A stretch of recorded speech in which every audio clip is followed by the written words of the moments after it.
Assalamualaikum warahmatullahi wabarakatuh. Perkenalkan, nama saya Devita Herlit Putri Restia dari Program Studi Ekonomi Syariah Fakultas Ekonomi dan Bisnis Islam. Di sini saya akan memaparkan atau menjelaskan tentang produksi dan proses produksi dalam ekonomi bisnis. Sebelum masuk dalam pokok pembahasan, saya akan menjelaskan sedikit tentang sistem ekonomi.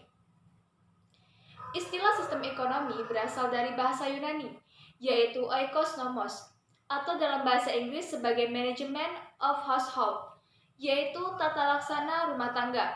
Adapun definisi ekonomi dalam Islam, yaitu serangkaian proses aktivitas manusia dalam perdagangan dengan menggunakan ajaran-ajaran Islam. Sistem ekonomi juga memiliki beberapa tujuan, yaitu yang pertama, employment tinggi, yang kedua, stabilitas harga, yang ketiga, efisiensi, yang keempat, distribusi pendapatan yang adil, dan yang terakhir, pertumbuhan.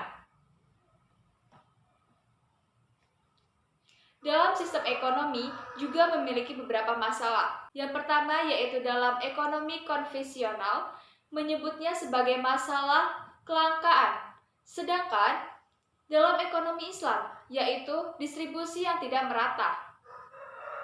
Setelah mengetahui tentang sistem ekonomi, saya akan menjelaskan tentang produksi dan proses produksi dalam ekonomi bisnis. Yang pertama yaitu kegiatan produksi.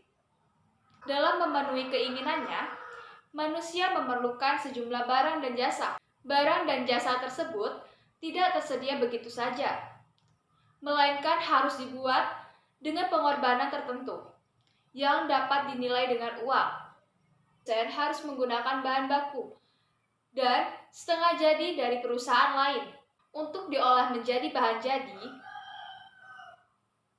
yang siap pakai oleh konsumen akhir. Yang kedua yaitu proses produksi. Ada beberapa faktor dalam proses produksi, yaitu 1. Sistem persaingan yang sempurna. Yang kedua, keputusan barang apa yang diproduksi. Yang ketiga,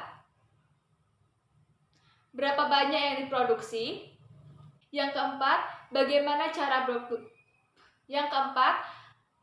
cara produksi. Yang menjadi pedoman dalam produksi adalah harga yang terbentuk akibat interaksi permintaan dan penawaran. Apabila harga naik karena permintaan bertambah lebih besar, maka pengusaha terdorong untuk menghasilkan barang yang banyak. Dan itu membuat keinginan konsumen terpenuhi dan keuntungan produsen yang bertambah. Selanjutnya yaitu faktor produksi. Untuk menghasilkan barang dan jasa, diperlukan barang-barang lain dalam bentuk yang lain yang terdapat di sekitar manusia. Sumber produksi terbagi menjadi 3, yaitu sumber daya alam, sumber daya manusia, dan sumber daya buatan. Dan yang terakhir yaitu badan usaha. Kegiatan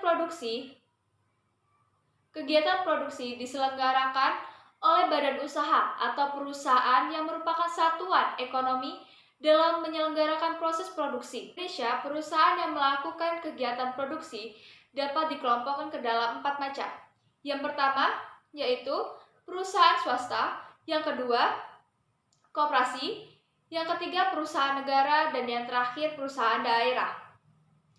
Baiklah, cukup sekian pemaparan atau penjelasan dari saya. Bila ada salah kata, saya mohon maaf. Kepada Allah, saya mohon ampun. Saya akhiri, billahi taufiq wal hidayah. Wassalamualaikum warahmatullahi wabarakatuh.